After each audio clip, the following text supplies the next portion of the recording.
बहुत साल पहले वॉशिंगटन में सोफिया नाम की एक राजकुमारी रहती थी। वो राजकुमारी दिखने में बहुत ही खूबसूरत और बुद्धिमान थी। राज्य में उसे मात देने के लिए उससे बुद्धिमान कोई भी व्यक्ति नहीं था। इसके लिए सोफिया को खुद पर बहुत ही घमंड था। उस राज्य के राजा का नाम बेंजामिन था।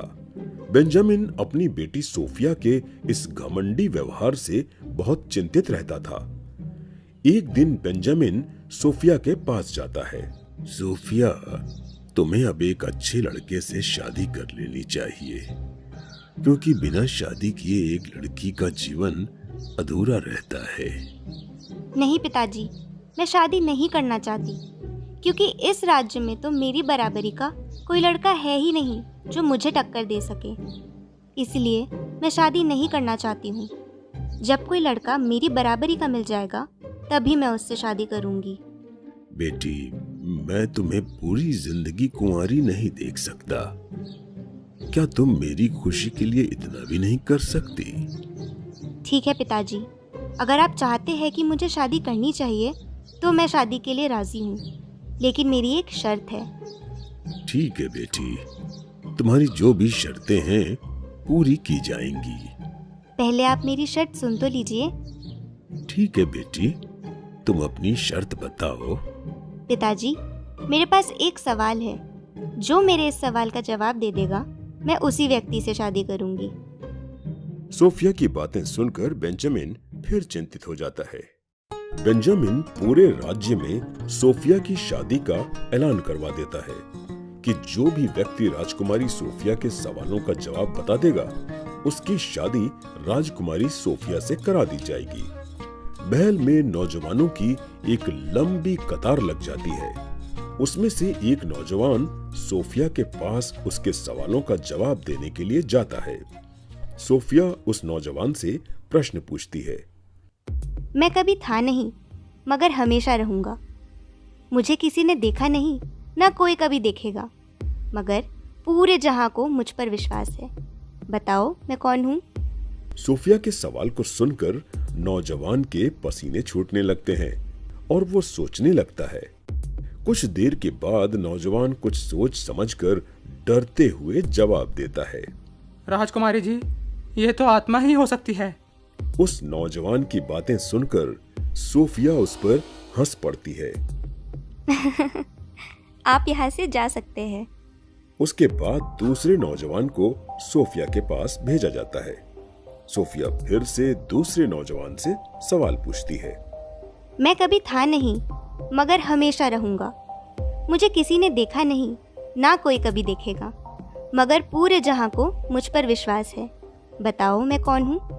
सोफिया का सवाल सुनकर दूसरा नौजवान सोचने लग जाता है और कुछ देर के बाद जवाब देता है। राजकुमारी जी, क्या आपके सवाल का जवाब न्याय है? नौजवान की बातें सुनकर सोफिया गुस्सा हो जाती है। आप मेरे सवालों का जवाब दे रहे हैं कि मुझी से जवाब मांग रहे हैं?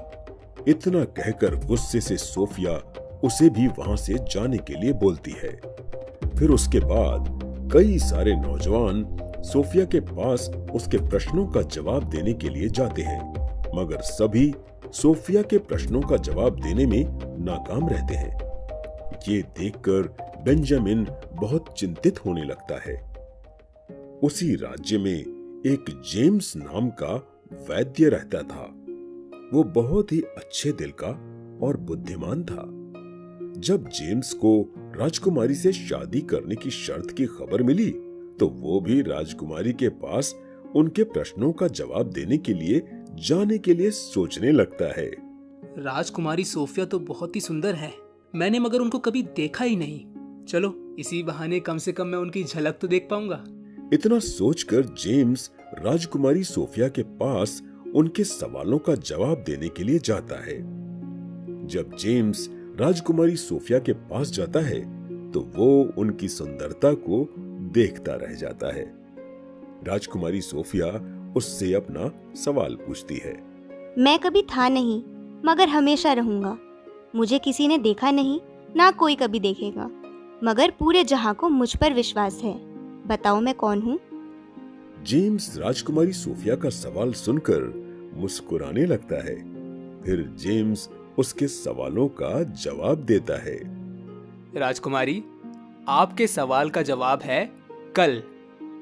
उसके मुंह से ऐसा जवाब सुनते ही राजकुमारी सूफिया के होशो हवास उड़ जाते हैं और उसका घमंड चूर चूर हो जाता है। जेम्स का जवाब सही था। बेटी, क्या इस नौजवान का जवाब सही है? हाँ पिताजी, इसने बिल्कुल सही जवाब दिया है। सोफिया की बातें सुनते ही बेंजामिन खुशी के मारे उछल पड़ते हैं और फिर सोफिया की शादी जेम्स के साथ करा दी जाती है। सोफिया जेम्स को देखकर मन ही मन गुस्सा होती है, मगर उसकी शर्त के अनुसार उसके ना चाहते हुए भी सोफिया को अब जेम्स से शादी करनी पड़ती है। शादी के पहले जेम्स बहुत ही गरीब व्यक्ति था। फिर बेंजामिन जेम्स को बहुत सारा धन दौलत और जेम्स एवं सोफिया के रहने के लिए एक अच्छा सा घर भी बनवा कर देता है। अब सोफिया और जेम्स उसी घर में रहने लगते हैं, मगर सोफिया को शादी के बाद भी जेम्स से प्यार नहीं होता और वो अपने घमंड में चूर रहती है।